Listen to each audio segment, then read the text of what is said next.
امام جلال الدین سیوطی رحمۃ اللہ علیہ اپنی مشہور کتاب شرح الصدور میں ایک واقعہ نقل فرماتے ہیں امام ابن عساکر کے حوالے سے کہ انہوں نے روایت فرمایا حضرت عبد الرحمن محاربی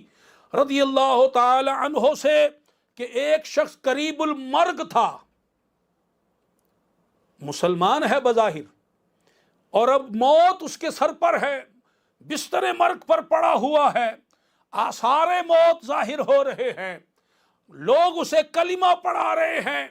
کلمہ کی تلقین کر رہے ہیں، اور وہ کہہ رہا ہے مجھ سے نہیں پڑھا جا رہا کلمہ، میں چاہ رہا ہوں کلمہ پڑھنا میرے زبان سے جاری نہیں ہو رہا۔ امام جلال الدین سیوطی رحمت اللہ علیہ فرماتے ہیں کہ لوگوں نے پوچھا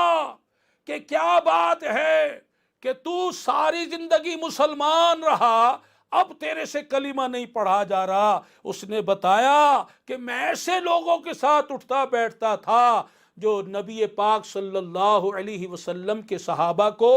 گالیاں نکالتے تھے اور لوگوں کو گالیاں نکالنے کی ترغیب دیا کرتے تھے، ان لوگوں کے ساتھ میں اٹھتا بیٹھتا تھا، دوستی لگائے ہوئے تھا، آج وہ دوستی میری بربادی بن کر میرے سامنے آ گئی۔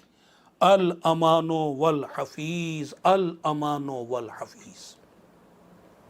آپ نے دیکھا بدعقیدہ لوگوں کے ساتھ دوستی لگانے کا نتیجہ،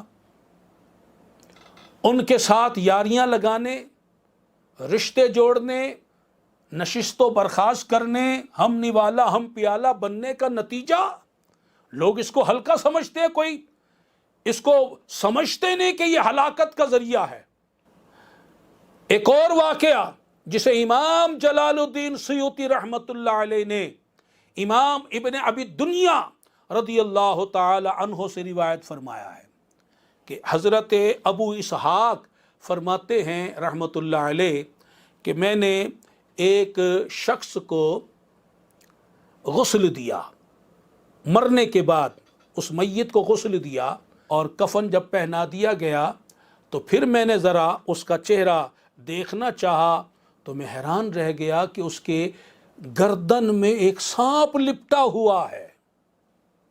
یہ وہ شخص تھا کہ جسے میں نے ابھی اپنے ہاتھوں سے غسل دیا، اور اب معاملہ یہ ہے کہ اس کی گردن میں سانپ لپٹا ہوا میں دیکھ رہا ہوں۔